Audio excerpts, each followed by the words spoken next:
ചിന്നക്കനാലിൽ ചെരിഞ്ഞ മുറിവാലൻ കൊമ്പന്റെ ശരീരത്തിൽ നിന്ന് പോസ്റ്റ്മോർട്ടത്തിനിടെ 20 പെല്ലറ്റുകൾ കണ്ടെത്തിയ സംഭവത്തിൽ വനം വകുപ്പ് കേസെടുത്ത് അന്വേഷണം ആരംഭിച്ചു.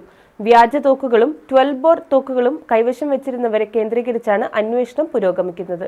കഴിഞ്ഞ ദിവസം ചെരിഞ്ഞ മുറിവാലൻ കൊമ്പന്റെ ശരീരത്ത് നിന്ന് പോസ്റ്റ്മോർട്ടത്തിനിടെ 20 പെല്ലറ്റുകൾ കണ്ടെത്തിയ സംഭവത്തിലാണ് വനം വകുപ്പ് കേസെടുത്ത് അന്വേഷണം ആരംഭിച്ചിരിക്കുന്നത്. ഇതിൽ 19 പെല്ലറ്റുകളും 12 ബോർ തോക്കുകളിൽ ഉപയോഗിക്കുന്ന തരത്തിലുള്ളവയാണെന്ന് വനം വകുപ്പ് ഉദ്യോഗസ്ഥർ കണ്ടെത്തിയിരുന്നു. വന്യജീവികളെ തുരത്താനായി വനം വകുപ്പ് ഉപയോഗിക്കുന്ന തോക്കുകളാണ് 12 ബോർ ആക്ഷൻ തോക്കുകൾ. ദേവികുളം റേഞ്ചിൽ 4 തോക്കുകളാണുള്ളത്. എന്നാൽ ഇവ ഇതുവരെ ഉപയോഗിച്ചിട്ടില്ല. മുറിവാലൻ കൊമ്പന്റെ ശരീരത്തിലുള്ള പെല്ലറ്റുകൾ എയർഗൺ പോലുള്ള തോക്കുകൾ ഉപയോഗിച്ച് വെടിവെച്ചതാകാം എന്നാണ് വനംവകുപ്പ് ഉദ്യോഗസ്ഥരുടെ നിഗമനം. ഇടത്തരം വലിപ്പത്തിലുള്ള ഒരു പെല്ലറ്റും മുറിവാലന്റെ ശരീരത്തിൽ നിന്ന് കണ്ടെത്തിയിട്ടുണ്ട്. കേന്ദ്ര വന്യജീവി സംരക്ഷണ നിയമപ്രകാരമാണ് കേസെടുത്തിരിക്കുന്നത്. ന്യൂസ് ബ്യൂറോ, രാജകുമാരി. എല്ലായിടത്തും വൈഫൈ, എല്ലാത്തും ഇന്റർനെറ്റായ നാട് മുഴുവൻ ഡിജിറ്റൽ.